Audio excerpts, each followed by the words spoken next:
여러분 반갑습니다. 행사를 준비를 하는데 실제로 이렇게 많이 오실 줄 모르고 좀 자리를 좀 작은 데를 잡아서 참 송구스럽단 말씀 먼저 드리겠습니다. 157일째 시청 앞에서 지역에 우리 정말 아름다운 지역을 지키자고 피켓 시위를 하고 있습니다. 어찌 보면 이 지역사회의 기득권이라고 하시는 분들은 마음은 있는데 나서지는 못하는 것을 안타깝다고 호소하십니다. 금년 9월 달에 한국고용정보원이 발표한 지방소멸에 관한 7가지 보고서를 보면 30년 이내에 전국의 지방자치단체 77개가 소멸한다고 보고를 하고 있습니다. 그 이전에 이 OECD 국가 중에서 노인 자살률, 청소년 자살률 가장 1위라고 대한민국이 그렇게 얘기합니다. 이미 우리 지역사회, 우리 대한민국의 청년들은 칠포세대로 명명되고 있습니다. 이런 시대에 정말 해결책은 아무도 제시하지 않고 있습니다. 최근에 대의민주주의의 한계를 느낀 국민들은 촛불로서 직접민주주의를 실현하고 있습니다. 이런 시대로 우리가 살고 있습니다. 이런 시대에 정말로 시원한, 정말 답답한 가슴을 한마디로 시원하게 나가시는 이재명 시장님, 사이다 정치인이라고 얘기하지, 그죠? 그래서 한번 모시고 또 우리 고향에 한번 오셔서 같이 이 시대의 해법을 한번 토론해보면 어떨까? 초등학교 동창분들,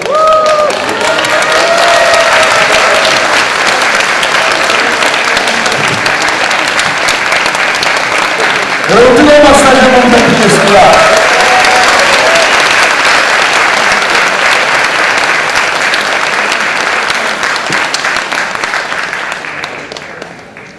네, 사진 한번 찍으시고요. 예, 동창들하고 사진 한번 찍으시고요.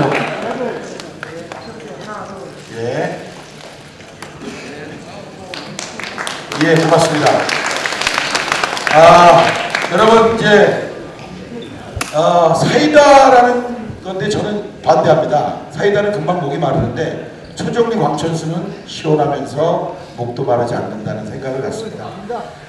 이 자치와 분권 그리고 청년이라는 주제로 오늘 여러분들에게, 우리들 모두에게 시원한 전국 해법 그리고 대한민국의 미래를 밝혀줄 이재명 성남시장을 여러분의 뜨거운 박수로 모시겠습니다.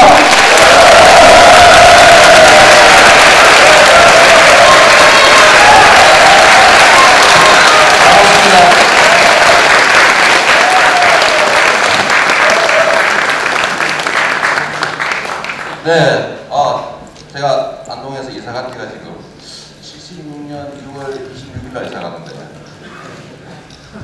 정말 오랜만에 공식적으로 작년에 이어서 두 번째 안동으로 옵니다만 이렇게 많은 분들이 저를 환영해 주시는 꿈에도 몰랐습니다. 너무 감사합니다.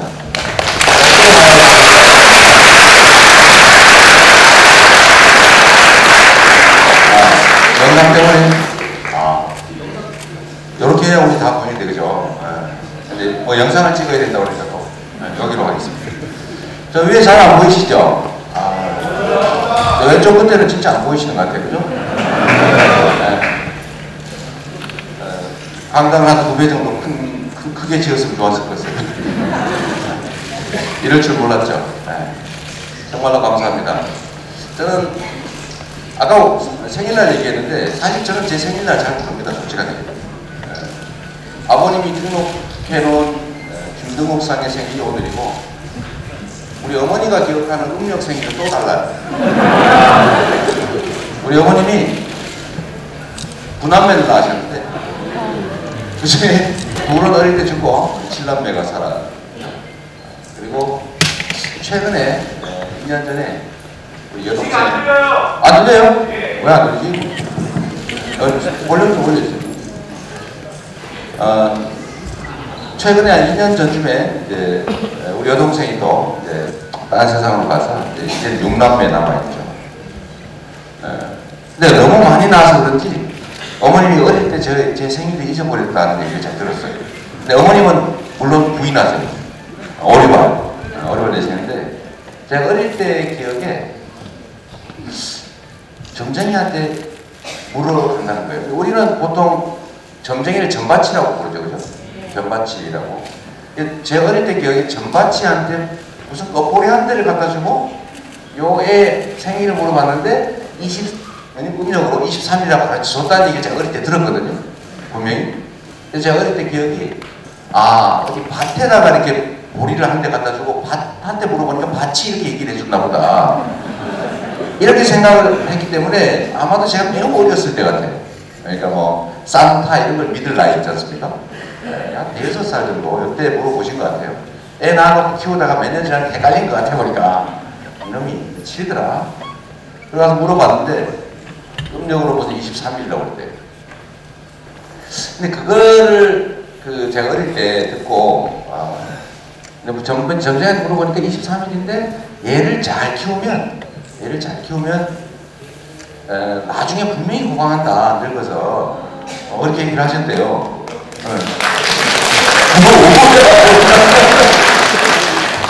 아들이 성공했다고 부모가 덕을 보면 딱 되는 거예요.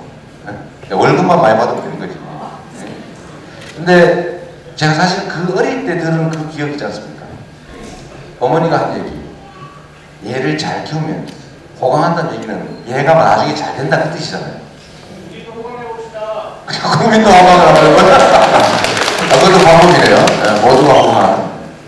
그래서 제가 그 어릴 때 그 점쟁이이기 때문에 사실은 아직까지 무슨 도전을 하더라도 가능하다 이렇게 믿는 이유가 됐어요.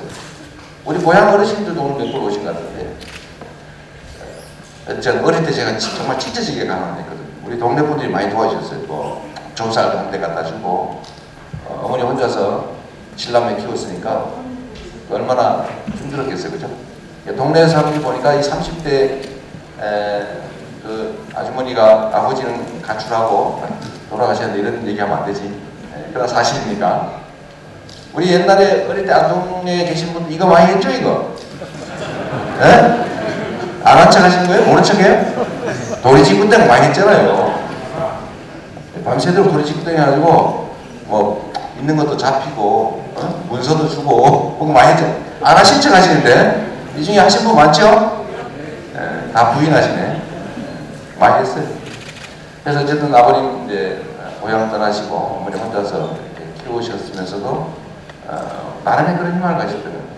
제가 얘기하다 6% 했는데 그래서 제 생일은 22일로 돼 있어요. 12월 22일. 맞는지 안 맞는지 모릅니다. 1년 있다 신고했거든. 여러분도 많이 하셨죠? 죽나 안 죽나 보고 애를 낳는데 빨리 신고하면 또 죽으면 또 사망 신고해야 되는데 귀찮잖아요. 근데 1년 동안 죽나 안 죽나 두고 보는 거예요. 심하게는 2년도 두고 보죠. 우시신 분들 다 그런 사람들이에요. 그러면 그때 가서 출생신고를 해야 되는데 살았어요. 그런데 한 달 이상 늦어지면 과태료가 있어요. 혼나. 연석이한테 혼나요. 그래서 어떻게 하냐면 그저께 났다고 하면 그저께 났어요. 그래서 보통 생일이 한 주씩 늦는데 저는 1년 쭉 지난 때 신고를 했는데 12월 21일 아버님은 뭐 기억해서 신고를 하셨겠죠. 12월 21일인데 이 12월 22일이 저하고 이름이 똑같은 한자 이름도 똑같은 이재명 의사 혹시 기억하세요? 이완용을 칼로 찔렀는데 금방은 안 죽고 한참 있다가 고생하다가 이완용이 죽었어요. 그 때문에 그 이재명 의사 그 의사의 의거일이 오늘입니다. 네. 그리고 또 이런 것도 있어요. 지금 그 스마트폰 가지신 분들 이재명 의사 빨리 쳐보세요. 쳐보면 이 양반이 한 얘기가 있어요. 내가 이제 처형당했죠. 사형당했습니다. 사형당했는데 내가 비록 너희들한테 잡혀있게 죽지만 내가 나중에 수십만 명의 이재명으로 다시 태어나서 반드시 너희들한테 이걸 갚아주겠다. 이렇게 유언 비슷한 거 있습니다.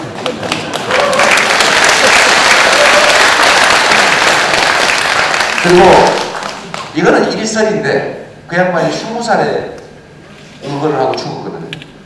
사회다니는데 잘생겼어요. 잘생겼는데 일설에 의하면 저하고 좀 닮았대요. 이 인정 안 하는 건 이긴데 인정하고 박수 붙여보래요. 제가 원래 이 간접 광고 좀 전문용어로 깔때기 이런 건 전문입니다. 좀 이해하시고 제가 페이스북 트위터 글 써도 자랑합니다 이렇게 써요. 자랑하면 안 돼요. 제가 우리 안동이도 양반 고장이라 원래 자랑하면 안 된다고 제가 어릴 때 수없이 배워가지고 처음에는 자랑을 안 했어요. 처음에 자랑을 안 했더니 나중에 보니까 자랑 안 하니까 나만 손해더라고요. 그래서 왼손이 하는 걸 오른손이 모르게 하라 뭐 이런 얘기도 있다는데 요즘은 좀 바뀌어서 왼손이 하는 거를 막 동네 소문을 내야 오른손이 따라합니다. 그래서 제가 자주 그런 자랑을 했죠. 자랑의 핵심은 박근혜 대통령이 약속했던 증세 없는 복지를 내가 성남에서 진짜 했다. 이런 자랑을 합니다. 세금 안 걷고 부정부패 없애고 예산 낭비 줄이고 밀린 세금 악착같이 받아가지고 그걸로 빚 갚고 정부 지원받지 않고 증세하지 않고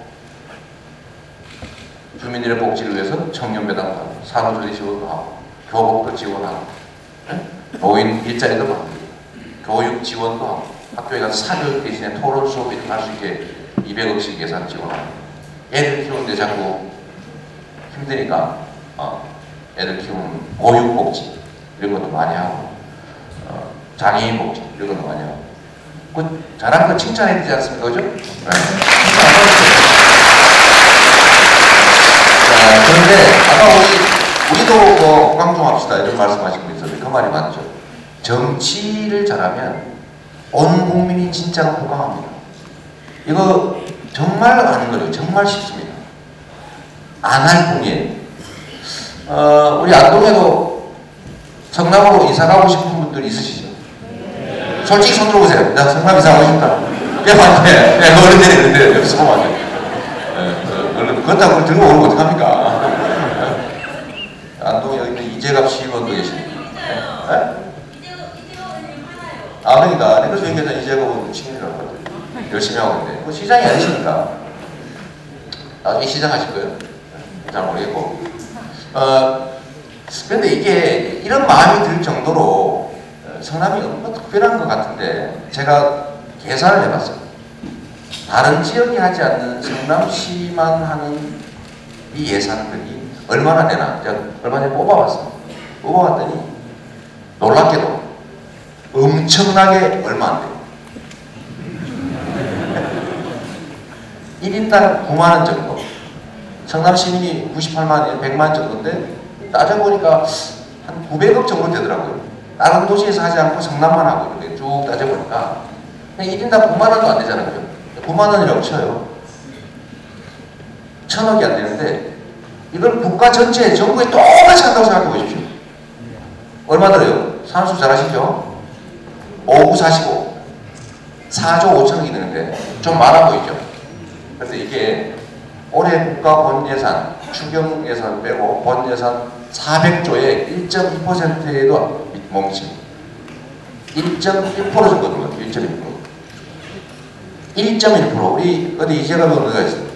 예산에서 1% 확보하는 거 1시간이면 됩니다. 1시간. 박근혜 대통령 같은 분이 재경부 장관 부른다고 장관님 1시간 안에 해보세요. 5조 원 여기저기 쥐어짜서 만들어 오세요. 그러면 1시간 안에 만들어 오세요. 1%를 조정합니다. 마음의 문제죠. 근데 표정이 왜 이렇게 묻어 있는 거예요? 갑자기 막 산수하느라고 아직도 산수하고 계신 거 아니시죠? 이 정도는 제가 대신해 드립니다. 5945 4조 5천원 400조에 1.2% 1.1%죠. 이 정도는 정말로 순식간에 할 수 있습니다. 이게 무슨 뜻이냐면 이 예산 복지 문제는 철학과 의지의 문제예요. 철학과 의지. 의지만 있으면 할 수 있어요. 마음의 문제, 마음이 없는 거죠.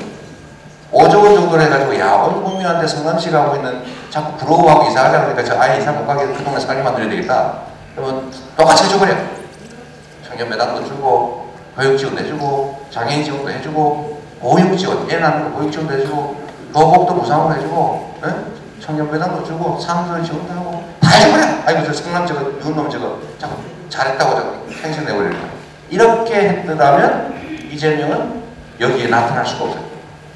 근데 정말로 다행스럽게도 제 입장에서 여러분 입장에서는 아니고 제 입장에서 정말로 다행스럽게도 여러분 입장에서는 참으로 불행하게도 정부에서 성남시 정책을 못하게 시행령 고쳐서 막고 소송해서 막고 수사 감사에만 하면서 막 괴롭히고 막 때리고 패고 꼬집고 최고위원회의에서 이재명이는 저거 악마의 속상이거나 나쁜 인간이야 포퓰리스트야 공짜나 좋아하는 나쁜 사람이라고 막 김무성 대표 심지어 올 연초에는 기자회견 때 박근혜 대통령이 성남시를 콕 집어가지고 얘기까지 해줬어요.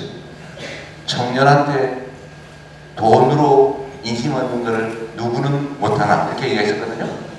그래서 제가 그때 속으로 궁시렁거렸어요. 미안하지만 당신은 못해. 네, 일단 마음이 없고 두 번째 그런 돈 있으면 최순실이 좀 창조 경제 해야지 이런 갈 시간이 없잖아요. 돈이 없잖아. 그러니까 이게 결국 마음의 문제. 어쨌든 그들이 이렇게 열심히 막아줘가지고 이재명이라는 사람이 뭐 저런 거래. 변방의 기초단체장이긴 한데 뭐 잘하는 것 같아요. 공격을 당하면서 저는 이렇게 성장해가지고 급기야 여기 지금 서지도 못할 정도로 심각하게 저 뒤에 못 들어오는 분이 생길 만큼 많은 분들의 환영을 받게 됐습니다. 다시 한번 감사드립니다. 네.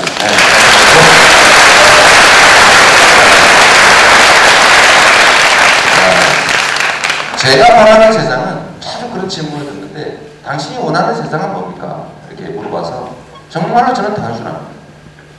그냥 공정한 나라. 공정한 우리가 뭐 특혜를 말해 여러분 특혜 말했어요? 특권 말했어요? 아니죠. 여러분들은 그냥 공정한 세상을 말해요. 다른 사람들과 공평한 기회 부여되고 경쟁이 좀 공정하고 부당하게 뺏기지 않고 또 내가 기여한 만큼 배분받는 그래서 나도 노력하면 뭔가를 이룰 수 있다고 믿어집니다. 우리의 다음 세대 아이들도 열심히 노력하면 자기의 꿈을 이룰 수 있는 그런 세상 정도를 바라는 거 아니겠습니까? 엄청나게 막 내가 삼성 이재용처럼 배 두드리고 살아야 되겠다. 30조인데 내 재산 35조로 만들어야지. 이러고 살고 싶어요? 아니잖아요. 걱정 안 하고 내가 일할 수 있는 곳에 일하고 적절하게 받고 이런 세상을 바랍니다. 근데 불행하게도 세상이 그러지 못하죠. 이번에 우리가 정말 정부에 화나는 게 뭡니까? 볼 때마다 화가 나는 게 뭐냐면 아니 우리가 국가를 경영하라고 권력을 맡겨놨더니 그거를 본인이 못하는 거는 이해할 수 있어. 그죠? 왜? 각오하고 뽑은 측면이 있으니까 우리 손으로 뽑았잖아. 이 중에도 많죠? 그냥 아무도 뭐라 그러잖아요. 그걸 선택할 수 있지. 그러니까 그 결과는 우리가 또 감수해야지 어떡하겠어요. 무능하고 무책임하고 대책 없다. 이거 사실 알고 보는 측면이 있으니까. 그래도 뭐 아버지 보니까 잘할 것 같고 혹시 하는 마음에 했는데 역시나 했으니까 그건 내가 책임져야지. 그런데 정말 용서 못할 게 있는 거죠. 첫째가 뭐예요? 그가 아니라 최순실이었어요. 우리는 최순실한테 권력을 맡길 일이 없어요. 이게 우리가 화가 나는 사실. 못해도 네가 해야지. 내가 당신 보고 하라고 그랬지. 당신은 나한테 맡긴 거를 왜 동의도 안 받고 남들한테 맡겨가지고 그것도 수준이 박근혜보다 높아요, 맞아요? 높아. 나는 그렇게 생각해. 사실 박근혜보다 못해. 못한 중에 더 못해. 그런 사람한테 맡긴 게 화가 나는 거예요. 두 번째가 뭐예요? 더 화가 나는 거예요. 요 상태에는 좀 그만둬라. 이런 정도인데 그 다음에 내쫓아. 이렇게 된 게 뭐예요? 국가 권력을 이용해가지고 대기업들 돈을 뜯었다? 이게 좀 이해가 안 돼요. 아니, 안 된다. 강제로라도 내보내야 되겠다. 세 번째, 처벌해야 되겠다. 이 마음이 있는 게 어쩌냐면 안종범 그 측근들 얘기를 들어보니까 대통령이 다 시켰대. 안종범 얘기가 그랬잖아요. 그죠? 제가 박근혜 대통령 참 이런 측면에서 좀 안 됐어요. 아니 그래도 그 밑에서 한 자리 해먹고 권력을 누렸으면은 제가 했습니다. 너 시켰지? 아닙니다. 제가 했습니다. 이래야지. 부르자마자 저기 시키는데요? 저기 시켰어요. 심지어 녹음해놨는데요? 보세요. 너. 이 3인방이 그랬죠? 몽골이 3인방. 여러분 이게 압수당했다고 알고 있죠? 전화기 7개가 압수당했대요. 그죠? 형식은 압수 때 제 해석으로는 제가 해석할 때 제가 변호사입니다. 아까 김병도 변호사 했는데 김병도 변호사는 저보다도 초등학교 안에 선배이긴 한데 사법시험은 제 후배예요. 후배. 이거 뭐 중요하잖아요. 후배. 아까 우리 꽃다발 준 우리 초등학교 동창들. 근데 제가 변호사인데 제가 아는 상식으로는 이 고위 관료들은 정보 보안 교육을 반드시 받습니다. 그리고 상식이라고 하는 게 있어요. 여러분 이 전화기 들고 다니죠. 이 전화기 절대 어디 나쁜 짓 해가 경찰에 잡히면 이 전화기부터 갖다 버려요. 네? 어제 제가 강적들에서 여러분들 가르쳐드린 게 있어요. 뭘 가르쳐드려요? 1도 2부 300이라고. 이거 꼭 알아야 됩니다. 네, 나쁜 짓 할 분들 듣게 하러 가세요. 오늘 강연원 기념으로 특별 교양 교육을 시켜드립니다. 1도 일단 도망간다. 2부 오리발을 된다. 세 번째 마지막으로 하는 거예요. 백을 칩니다. 이게요 제가 만들어낸 말이 아니고 이 검찰, 법원, 이 근처 소위 법조계 이 권력 근처에서 아주 유용한 말이에요. 1도 2부 300이라고. 서글픈 농담입니다. 이게 통해요. 이게 통한 거예요. 백을 쓴다. 정말 연출 인맥을 동원해가지고 백 쓰고 돈 주고 이렇게 하면 나중에 엄청난 죄를 짓고도 아예 죄를 안 진 걸로 되거나 요만큼만 진 걸로 코끼리를 막 이렇게 깎고 저리 깎고 이렇게 깎고 저리 깎고 아주 벼룩을 만들어놔. 그게 권력이 하는 거죠. 그러니까 이렇게 하는데 제일 중요한 게 뭐냐면 요즘 딱 보면 탐문 수사 이렇게 안 합니다. 일단 핸드폰을 뺏어요. 이 사람이 어디서 전화했고 어디서 문자 주고 받고 뭐 지운 거 다 나옵니다. 그냥 이분이 이 전화기 가지고 이 전화기 산 이후부터 어디를 가서 무슨 짓이 다 나와 이게 복구하고. 그래서 절대로 수사기관에 전화기를 뺏기면 안 된다. 이게 상식이에요. 알았죠? 딴 데 소문내면 안 됩니다. 여러분 알고 계세요. 여러분. 요런 기념으로. 그런데 청와대에서 핵심적 권력을 행사하던 사람이 압수수색을 당하는데 다 알고 있거든요. 압수수색 당한다는 거. 전화기를 7개를 가지고 있다. 뺏겼다고? 압수수색을 당해요. 뺏긴 거예요? 준 거예요? 해석이야. 그렇다고 주장하면 또 명예훼손이라 그럴라. 그렇게 저는 이해된다. 그렇게 생각된다 이 말이에요. 근데 얼마나 서글픕니까? 거기서 봐가지고 녹음돼 있는데요? 다 보여줄 거예요. 그래서 박근혜 대통령이 황당하게 얘기해요. 박근혜 대통령은 아마도 검찰의 수사를 받겠다라고 말할 때 자기 부하들이 이런 태도를 취할 건 꿈에도 생각 못했을 겁니다. 장세동쯤 되는 걸로 알았을 거예요. 근데 장세동과 전두환, 박근혜와 3인방의 관계가 완전 다르고 그건 여러분께 해석해보세요. 대충 보면 알 수 있어요. 인간관계는 주는 만큼 받는 거 아니에요? 뿌린 대로 못 들은 거죠. 내가 사랑하지 않는데 사랑을 받습니까? 그런 관계였던가요? 그래서 이 사람들이 가서 다 물어버렸죠. 언론에다가. 검찰에서 부르기도 전에 미리 다 물어버렸어요. 언론에. 시켜서 이런데 이때 국민들이 이게 뭐예요? 이 조직범죄 두목이 대통령이었단 말이야. 그때부터는 처벌해라. 그냥 그만두는 거 조건 안 돼. 처벌해라. 이렇게까지 가는 거죠. 그러면서 우리 국민들이 가장 화가 난 거는 왜 이리 불공정하냐? 왜 이리 강자들은 법을 밥 먹듯이 관하고 밥 먹듯이 관해도 처벌도 안 되고 왜 그래요? 우리는 지나가다가 교통경찰한테 딱지 끼면 찍소리 못하고 딱지 띄어가지고 4만 원 뜯기잖아요. 어디 가가지고 주차해보라도 걸리면 그저 얼마나 가슴 아파요. 4만원치. 그것도 막 그 납기내에 8,000원 깎아주죠. 20%. 3만원치. 제가 많이 때려봐서 압니다. 이 성남시에서는 제가 단속을 위한 단속을 금지시켰어요. 건수 하루에 몇 건에 오는 거 금지. 꼭 필요한 거 해라. 그 뜯기면 얼마나 가슴 아프겠네. 하루 일당 얼마 보는데 가가지고 배달하러 갖다 대도 4만원 뜯기면 진짜 죽고 싶은 거예요. 제가 지금 변호사 그렇게 유능하다는 소리 들어서 돈도 좀 벌고 그랬는데 저도 어디 재판을 가가지고 뒷골목에 주차를 해서 뒷골목에 주차했다가 딱지 붙은 거 나와 보면요 진짜 돌아버릴 것 같더라고요. 막 오는 아우 안 내고 버텨도 봤어요. 제가 승질나가지고 저도 그런데 하루 벌어 하루 먹고 하루 일당 7, 8만원 받는 사람이 입장에서 얼마나 가슴 아프겠어요. 그래도 우리는 그거를 다 견디고 다 내잖아, 그죠? 그런데 수천억씩 이렇게 나쁜 짓에서 그야말로 해먹고 그러고도 감옥을 가지 않는 나라가 우리나라입니다. 수백억, 수천억 돈 버는 거를 내가 열심히 노력하고 기술 개발하고 시장 개척하고 이래서 돈 버는 게 아니라 어디 저기 권력 있는 사람하고 가서 인사몇번하고 돈 한 2, 30억 손실이 같은 사람한테 집어주고 이러면 바로 면세점 허가가 퍽퍽 나와요. 네? 그리고 노동자들한테 이 세상에 2천만 명이 노동에 종사하는데 이 노동자들이 먹고 살 수 있어야 되잖아요. 그게 국민들이지 않습니까? 근데 이 노동자들한테 그 월급 제대로 안 주는 거.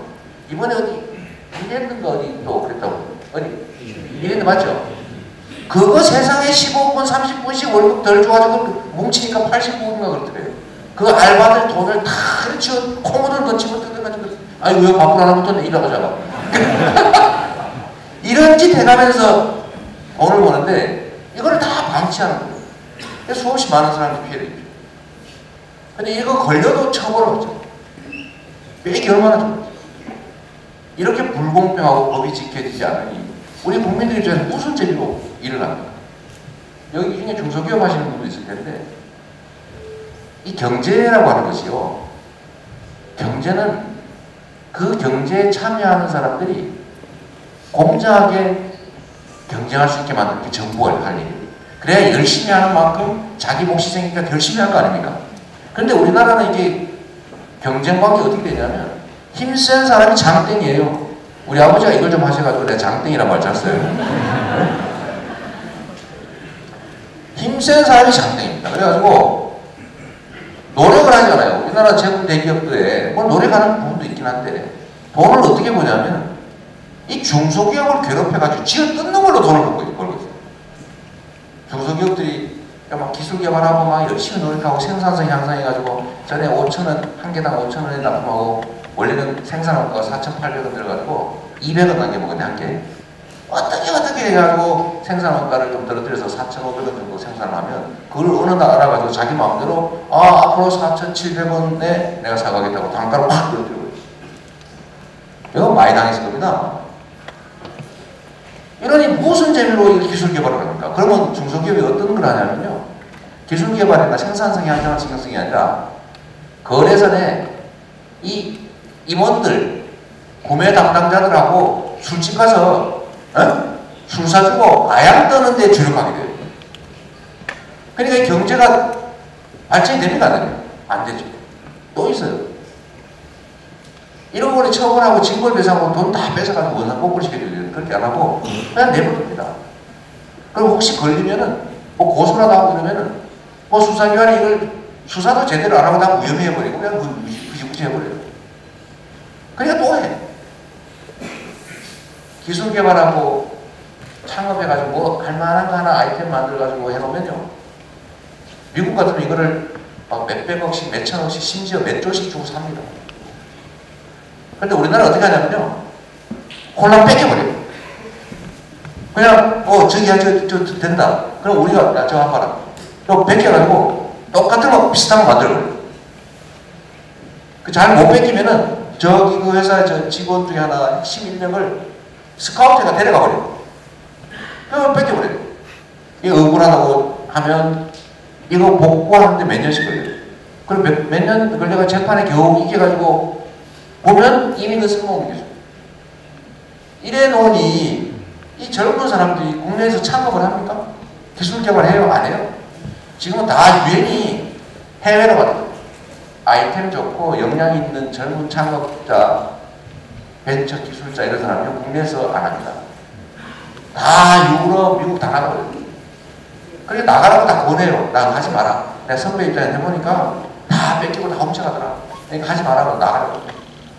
그러니까 이 나라가 경제가 발전하니까 노동자들 막 52시간 일시키지 말라는데 52시간 이상 일시킬 거 있으면 그만큼 새로 고용을 해라.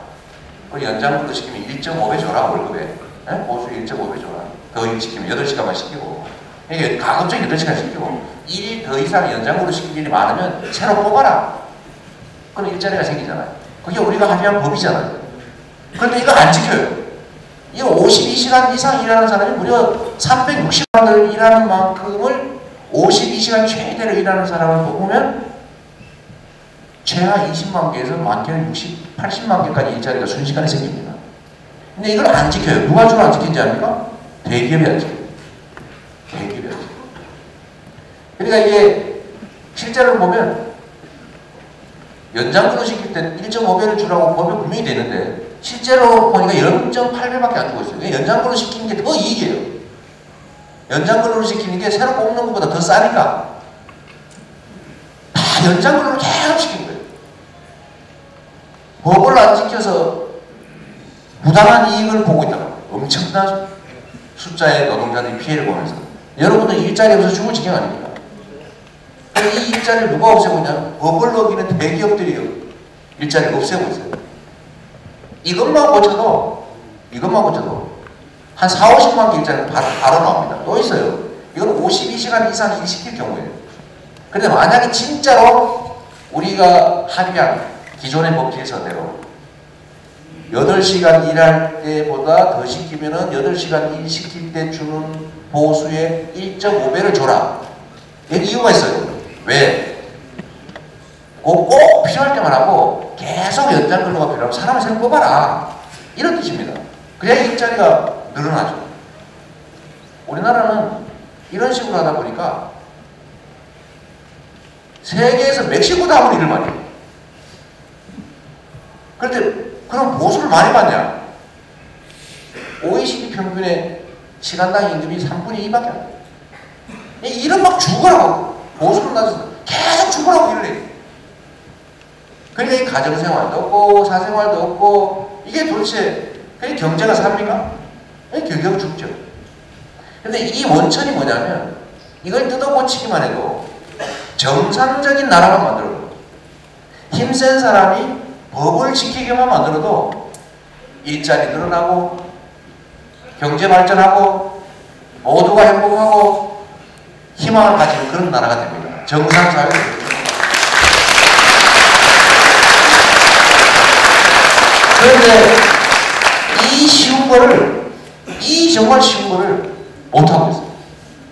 이걸 못하다 보니까 결국 이 지경이 됐는데 이걸 이번에 우리가 박근혜 최순실 게이트라고 하는 사건을 통해서 그것 때문이 아니고 그것으로 인해서 보여지는 우리 사회의 이 비정상, 불공정, 불합리, 불평등, 격차, 엄청난 격차 이거를 체감하는 계기가 된 거예요.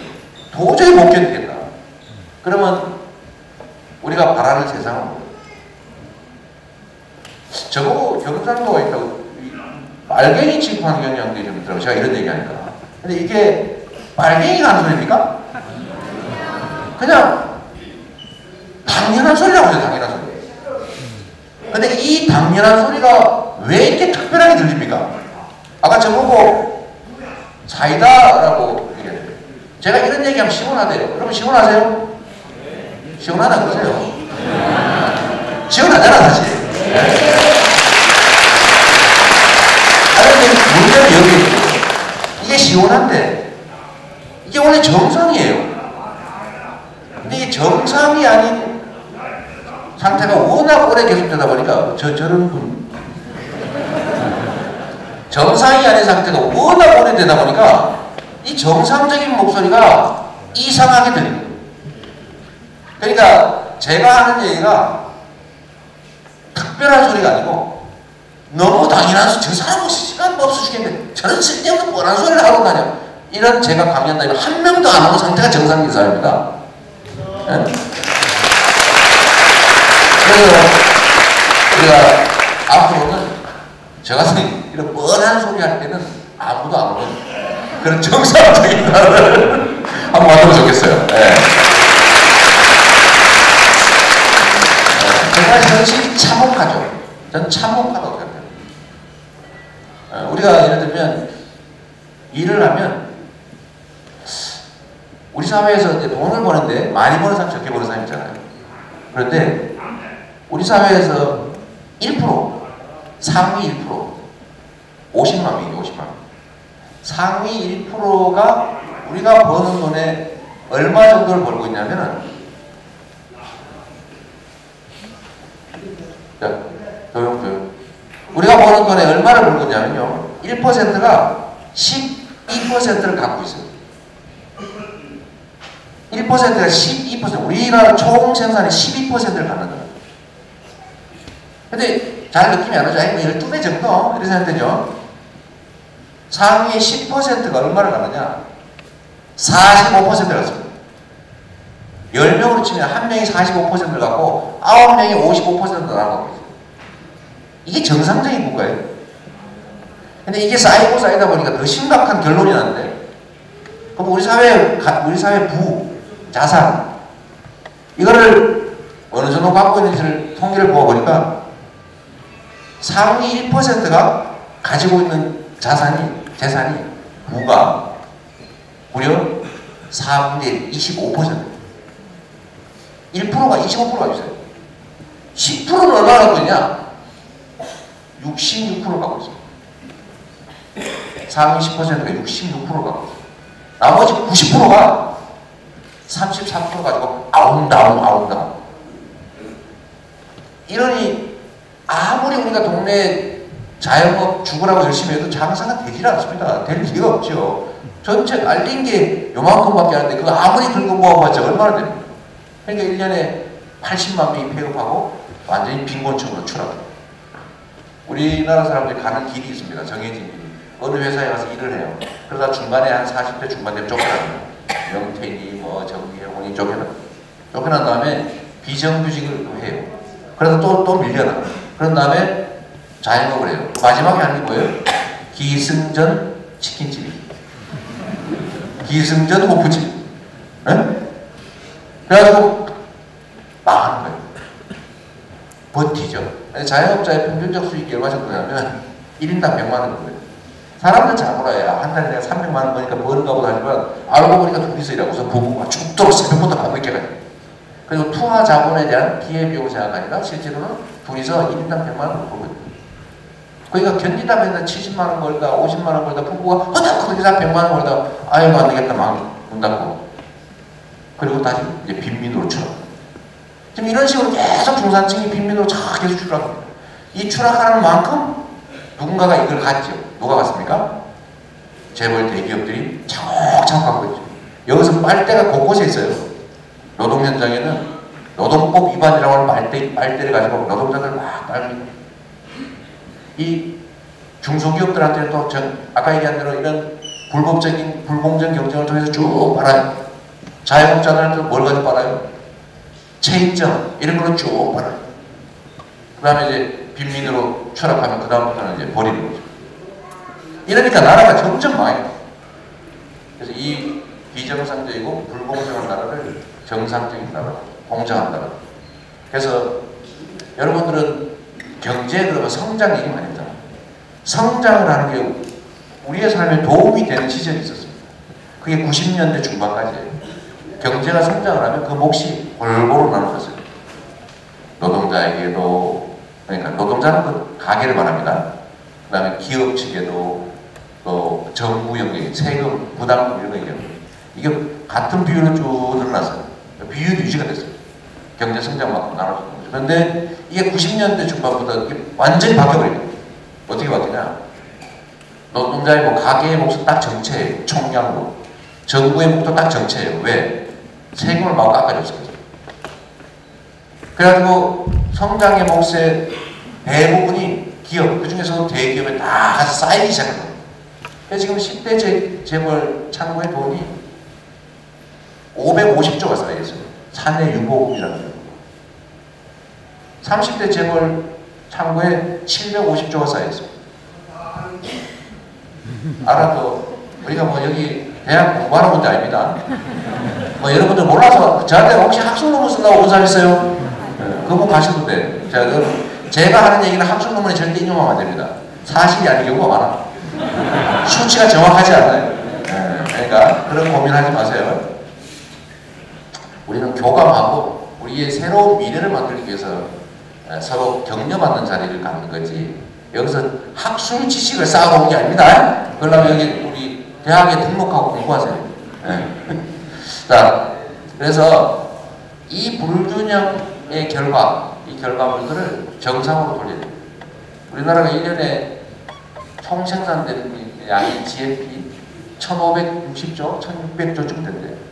그런데 이 1년 동안 국민이 다 생산한 총량의 절반 또는 3분의 1에 해당되는 돈이 창고에 딱 가시가 꼼짝을 안 하고 있어요. 이게 투자를 하든지 뭐 뭔가 해야 될 거 아닙니까? 쓰고 돌아야 될 거 아니에요. 경제가 순환이 되니까. 근데 딱 멈춰있는 거예요. 그래서 경기 침체가 오는 거예요. 경제는 순환입니다. 그럼 이거를 풀어야 돼요. 근데 이걸 하지 않아요. 그래서 결국 우리는 침체된 상황에 처해버려요. 해결하는 방법은 이 원인 속에 답이 들어있습니다. 해결하는 방법은 첫째는 이런 불공정한 경쟁 구조를 깨고 정상적인 경쟁 구조를 만들고 있어요. 그래야 각 경제 주체들이 노동자든 중소기업이든 뭐 기술기업 하는 사람이든 대기업이든 제대로 합리적 경쟁을 해야 기업도 발전하고 전체 파이도 커지고 그다음에 각 그 구성원들도 희망과 꿈을 갖고 열심히 일하니까 우리가 가진 이 역량, 기회, 자원의 효율을 발휘해야 됩니다. 그래야 우리도 미래가 있잖아요. 그래야 이 사회가 활력을 갖죠. 그래야 이 사회 전체가 발전합니다. 그렇지 않습니까? 네. 박수 한번 주세요. 자, 이런 우리의 미래는 그냥 우리가 합의한 대로 민주공화국, 국민이 나라의 주인이고 정치인이 나라의 주인이 아니다. 국민이 나라의 주인이다. 정치인은 국민의 뜻을 대기하는 모습이다. 그냥 시키는 대로 잘해라. 뭘 우리를 지도하려고 그러냐, 건방지게. 지금은 국민들이요, 정치인보다 수준이 훨씬 높습니다. 저도 아주 깜짝 놀라요. 저는 나름대로 국민의 뜻을 존중하려고 살아왔고, 나름 그 중에 좀 더 다른 보통의 사람도 낫다고 평가받음에도 불구하고 제가 자주 그런 걸 느낍니다. 아, 역시 내가 부족하고. 요즘은 과거처럼 국민들이 분리된 모래알 같은 개인이 아닙니다. 요즘은 어떻게 되냐면요, 여기 계신 분들도 그래. 지금 제가 먼저 얘기하면요, 핸드폰 가지고 찾아. 저 사람 한 말이 진짜인가? 전에는 거짓말이 통했어요. 소위 선동이 가능했어요. 동원이 가능했어요. 지배가 가능했어요. 거짓말로. 그래서 뭐 거짓말 막 방송, TV 이런 걸로 막 뿌리면 사람들이 와 그래? 하고 몰려왔어요. 요즘은 그걸 국민 대중들이 검증을 합니다. 진짜야? 그냥 확인해보자. 뭐로 물어봐? 카톡으로. 이런 얘기, 이재명이가 이런 얘기하네. 이게 사실이냐 이거? 근데 거짓말이라고 제가 바로 추리로 됩니다. 이 동원 지배 조작이 불가능해졌어요.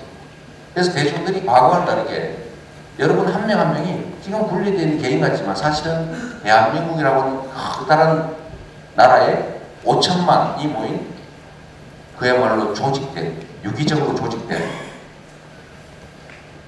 일종의 의식공동체, 집단지성을 가진 인격체가 되고 있습니다. 그래서 쉽게 사람들을 속일 수 없습니다. 쉽게 허위와 진실이 구분돼요. 그리고 합리적 결론에 쉽게 도달해요. 그리고 그게 거기서 끝나는 게 아니라 그 합리적 결론을 요구할 수 있게 됩니다. 여론이라는 거. 그래서 지금은 정치인들이 일방적으로 끌어가는 게 아니라 제일 잘하는 게 국민의 뜻을 받드는 거예요. 충직한 모습이 필요한 시대가 되죠. 리더, 뛰어난 사람이 좀 부족한 우리 국민 대중을 이렇게 끌어가는 게 아니고 집단지성을 가진 인격체인 국민 대중이 원하는 바를 제대로 충직하게 이행하는 사람이 바로 정치인이죠. 그런 걸 요구해요. 그러다 보니까 국민들의 집단 지성의 수준이 정치인보다 대체적으로 높아요. 정치들은 그걸 일단 알기도 어렵고 안다고 하더라도 거기에다가 자기 이해관계라고 하는 걸 투영하기 때문에 부족하게 됩니다. 따라가기가 흑급지급하죠. 그래서 여러분들은 지금은 과거의 여러분들이 아니에요. 여기 계신 분들만 정말로 마음 다잡아 먹고 내가 원하는 세상을 만들어 보겠다 라고 생각하고 내가 기사라도 한 게 내가 여기다 좋아요 한번 누르고 댓글이라도 하나 쓰고 댓글에 내가 공감 가는데 한 번씩 누르니 한 개도 안 힘들거든요. 포털사 좀 눌러주면 안 되나? 근데 요새 이재명 좀 눌러달라니까 진짜 안 눌러줘요. 눌러줘요. 이렇게 하면 이게 여론이 됐어요. 이게 정치에 반영이 되고 그게 이번처럼 정말로 촛불이라고 하는 걸로 모여서 아 저기 미안합니다. 좀 나가주세요. 미안합니다. 미안합니다. 네. 자꾸 이러면 미안합니다. 나중에 따로 얘기하신다 저하고.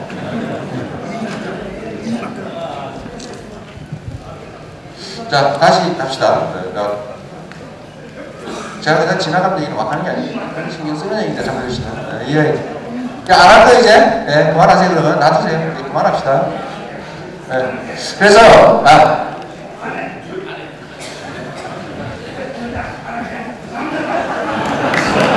남나라게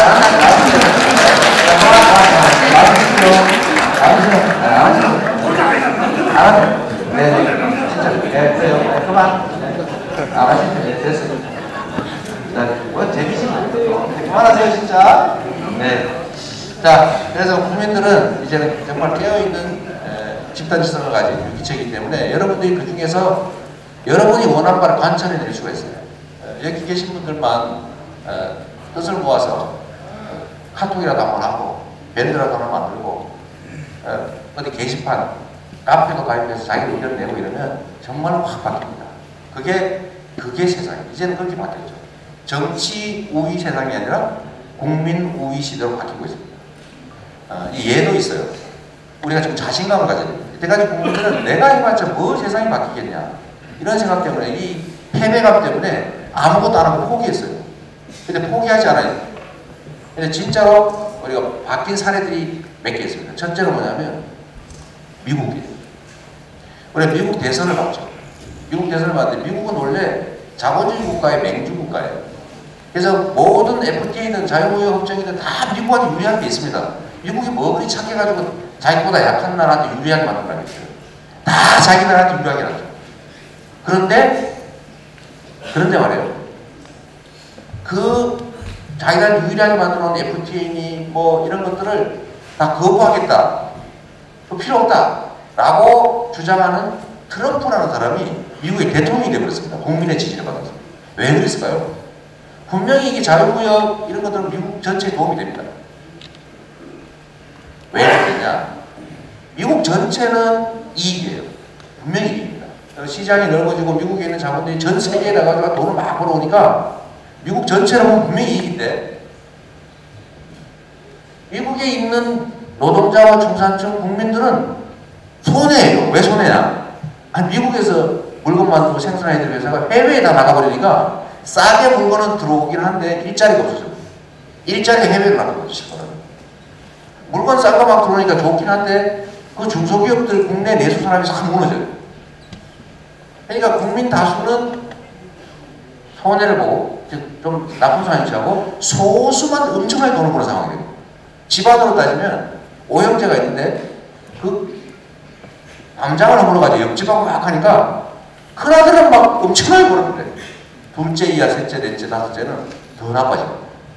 그럼 원래 어떻게 해야 되냐면 이 큰아들이 막 벌어오는 돈에서 둘째, 셋째, 넷째, 다섯째가 골고루 이익을 보게 했어야 돼요. 근데 이걸 안 한 거죠. 이걸 안 하니까 그 둘째, 셋째, 넷째, 다섯째 미국의 노동자 대중들이 필요 없어. 우리가 살아야 돼. 이러면서 미국 전체에는 이익이 되든 안 되든 관계없이 우리한테 이익되는 결정을 하자고 결국은 정치권이 만들어낸 답안 말고 전혀 다른 답을 만들어서 미국의 정치를 뒤집어 버립니다. 그래서 공화당은 트럼프라고 하는, 저보고 트럼프 닮았다는데 저 트럼프 안 닮았어요. 진짜 친해지나 죽겠어요 진짜. 아 내가 왜 트럼프를 닮았냐고. 제가 직설적 표현을 많이 하긴 합니다. 직설적 표현을 직접적으로 하죠. 오해하지 마요. 근데 저 막말은 안 해요. 되지도 않는 소리는 안 합니다. 근데 트럼프는 사실 되지도 않는 소리 많이 하거든. 뭐 국경에다 담장을 쳐버리겠다 그러고 FTA가 폐기해버리겠다. 근데 이거 사실은 이런 거 막말에 가깝죠. 실현 불가능. 저는 아닌데 자꾸 저보고 막말했다. 그런데 이 트럼프가 국민들의 그런 정서를 바꾸는 거죠. 야, 이거 막 자유무역 해봐야 저 해외에 나가 있는 대자본이나 보지 우리 일자리 도움이 안 돼. 그냥 막아버리자. 오 해가지고 공화당을 잡아먹었죠. 재밌는 건 민주당이죠.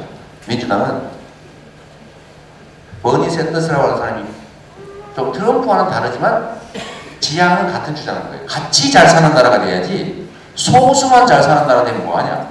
중산층과 다수 시민들이 잘 사는 나라 만들어야 된다고 주장을 했는데 국민의 공감을 받는 거예요. 합리적 정책을 내고. 그런데 민주당이 이 클린턴을 중심으로 슈퍼대의원 뭐 이런 걸로 딱 기득권을 그걸 막았어요. 막는데 성공을 했는데 결론이 뭐냐면 국민들이 너 그래? 너 막았어? 그럼 트럼프? 그래 트럼프 지금. 이게 뭘 얘기하냐면 전에는 미국의 공화당과 민주당이 정치권 주류에서 자기들끼리 답을 내면 미국 대중들은 그 중에 하나를 그냥 골랐어요. 근데 이번에는 완전히 역전이 돼가지고 미국의 국민 대중들이 정치권의 그 의도를 완전히 무시하고 자기들의 의사를 그대로 관철해냈어요. 이건 정말로 큰 변화예요. 올해 총선도 비슷하죠. 모든 전문가, 정치권이 예측한 것과 전혀 다른 결과가 나왔어요. 그걸 누가 만들었습니까? 국민이 만들었죠. 자, 여러분들은 재밌는 숫자 하나 혹시 아는 분도 계실 텐데 이번 탄핵 결정, 탄핵 소추 의결 있잖아요. 거기에 새누리당 의원들이 하고 싶어서 했어요? 하기 싫은데 했어요? 하기 싫은데 했는 거예요, 사실. 누구나 다 하는 거예요. 왜? 국민들이 원하는 거예요. 안 하다가는 같이 죽게 생겼으니까. 했는데 숫자가 재밌어요. 왜 234명일까? 왜 234명일까? 그냥 우연이죠. 그런데 이게 일치하는 숫자가 있어요. 그날 탄핵 의결하는 날 어느 여론조사를 한 결과에 의하면 국민의 78%가 탄핵을 찬성했어요. 그런데 이 78% 곱하기 300명 국회의원 하니까 234명. 어렵잖아요. 물론 우연이에요. 이 숫자는 우연인데 뭘 의미하냐면 이 국민들의 이 의지가 관철된다는 거예요. 하나의 얘기죠. 그래서 지금 앞으로 우리 미래도 국민들의 열망과 국민들의 지향이 정치에 관철되는 방향으로 바뀌고 있다는 거예요. 우리가 좌절할 게 아니라 욕만 할 게 아니라 우리가 마음먹고 행동하고 참여하면 우리가 원하는 세상 만들고 있어요. 우리가 원하는 세상은 복잡하지 않습니다. 법지 지켜지는 나라, 공평한 나라, 공정한 나라, 그리고 기여한 만큼 배분받는 나라. 요거 쉽죠? 정말 쉬운데 문제는 두세 가지가 있어요. 하나는 이걸 결정할 권한이 있는 사람이 의지가 없다는 겁니다. 의지가 없는데 의지가 있다고 말해. 거기에 속아. 이게 첫째 문제죠. 의지가 있다. 근데 되게 의지가 없는 경우가 많아요. 그게 문제죠. 두 번째는 의지는 있어요. 있는 경우가 많아요. 그 중에도 문제는 용기가 없어요. 여기에는 이미 이런 비정상적인 기득권 체제, 불공정한 경쟁 질서, 불법적인 이 부패 구조, 이걸로 이익을 보는 힘센 강자들이 있습니다. 이걸 누리고 있는 강자들이 있는데 이 강자들의 이 기득권을 제한하려면 싸워야 돼요. 우리가 원하는 공정하고 공평하고 정의롭고 합리적인 세상, 그 질서라는 것은 우리가 이미 법률로 합의한 당연한 것이지만 안 지켜지고 있는데 이 이걸 정상적으로 만드는 일 자체가 기득권자들의 기득권을 제한하거나 뺏는 것이기 때문에, 회수하는 것이기 때문에 그들의 저항이 엄청나게 세다는 거예요. 안 뺏기려고 그러죠, 그죠? 지금 얼마나 편한데? 우리나라처럼 편한 데가 없어요. 아니 재벌 총수들은 매 수천억씩 횡령, 배임, 탈세 마구 저질러도 웬만해서는 감옥을 가지 않습니다. 휠체어 갔다가도 휠체어 타고 마스크 쓰고 몇 번 왔다 갔다 해버리면 그냥 다 나와버려요. 전 세계에 이렇게 좋은 나라가 없어요. 제가 증세 좀 하자. 왜냐하면 세금이란 돈을 버는 게 자기 혼자서 어디 우주에서 달 따라서 오는 게 아니잖아요. 우리 공동체 구성원 안에서 일을 하면서 우리들로부터 뭘 해가 돈을 버는데 그게 혼자만 만든 거라고 보면 안 되는 겁니다. 그러니까 뭔가 이익을 얻은 그에 상한 세금을 내야죠. 그런데 우리나라는 세금이 이상하게 돼 있어요. 힘세고 많이 벌면 적게 내. 몰랐죠? 힘세고 많이 벌수록 적게 내게 되세요. 원래 힘세고 많이 벌수록 많이 내야 되잖아요. 무지 내야 되잖아요. 한때 미국은 최고 세율이 91%일 때도 있었습니다. 계속 떨어지고 있습니다. 지금도 미국은 법인세 35% 냅니다. 일본은 34% 내요. 일본이 법인세 감세하니까 우리도 감세하자 이런 이상한 소리 하는데 일본이 3% 내리니까 우리도 3% 내리자 이런 소리 하고 일본의 목표가 법인세를 30%까지 떨어뜨리는 게 목표예요. 우리는 이미 22%인데 무슨 또 3%를 내립니까? 이거 사기거든요. 국민들한테 거짓말을 하는데 제가 이 비정상적으로 낮은 세금 삼성전자나 이런 20조, 30조 영업이익 내는 회사는요 실제 법인세를 얼마 내고 있냐면 14% 내고 있어요. 14%. 근데 여러분들은 동네 가게에 가지고 8,800만 원 이상 벌면은 35% 내고요. 1억 5천 이상 벌면 38% 내고 있습니다. 그래서 요즘 뭘 하냐면 다 식당도 다 법인으로 바꾸고 있어요. 싸니까. 이상하지 않습니까? 말이 안 되는 소리예요. 그래서 제가 우리가 복지하려니까 돈도 없고 국가가 자꾸 빚난다 보니까 이렇게 하자. 500억 이상 버는 회사만 500억 이상 버는 거에 대해서만 8%만 올리자. 그냥 일본보다 좀 적게, 미국보다 적게, 프랑스보다도 적게. 다 하나냐 500억 넘는 것만. 이렇게 하니까 얼마가 세금이 더 거치냐면 15조 원이 더 거칩니다. 대상 기업이 몇 개냐? 우리나라 59만 개 법인 기업 중에서 440개밖에 해당이 없어요. 이 440개 기업의 500억 넘는 영업이익에 대해서 8% 정도만 세금을 더 걷으면 15조 원을 가지고 아까 얘기했던 거죠. 성남에서 다 해도 5조 원이 안 돼요. 청년배당을 전국에 그냥 6개 연령 19, 20, 21, 23, 24 5개 연령에 대해서 다 1년에 100만 원씩 줘자 해봤자 4조가 감사합니다. 그리고 우리 농민들 고생하겠죠? 농민 기본소득 이런 거 해도 한 달에 30만 원씩 준다고 그러고요. 7조 정도 받아요. 그러면 여러분들 노인들 65세 이상 되면 기초연금 주는데 이 20만 원도 제대로 안 주고 있죠. 이거 30만 원 정도씩 제대로 주면 부부가 60만 원이면 살잖아요. 이거 하는데도 5조 원이 더 안 됩니다. 그러니까 이런 것들을 정상적으로 하면 되는 거예요. 이 중에 혹시 말해요. 1년에 10억 이상 버시는 분 손 들어보세요. 오! 알았어요. 말하지 마 대신에. 저분이 한 15억 버는 거 같아요. 우리나라에 1년에 10억 이상을 버는 사람이 몇 명 있냐면요. 6천 명 있어요. 얼마 안 되죠. 우리나라에 세금을 내는 대상자가 2,700만 명입니다. 물론 상당수는 면세자예요.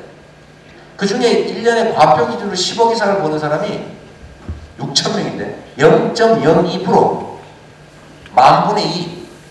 근데 이 사람들에 대해서요 그냥 10억까지 놔두고 기존에 하는 대로 내고 10억 이상에 대해서만 10%만 더 내라. 50%. 요럼 얼마 나오냐면 1년에 2조 4천억이 나와. 얼마나 이 소수가 엄청나게 많이 벌거든요.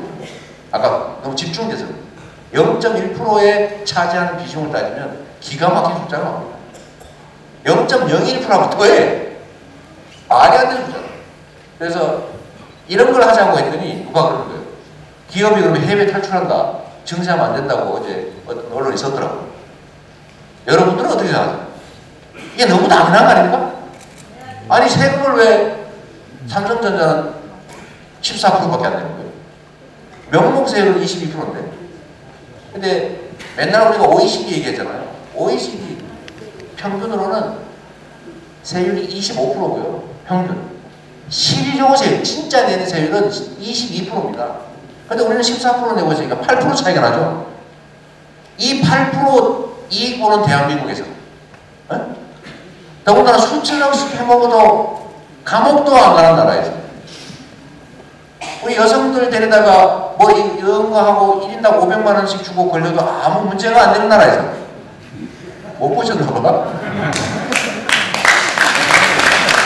이런 나라에서 세금 이 OECD 평균 정도보다도 못한 세금 더 내게 한다고 탈출하겠습니까?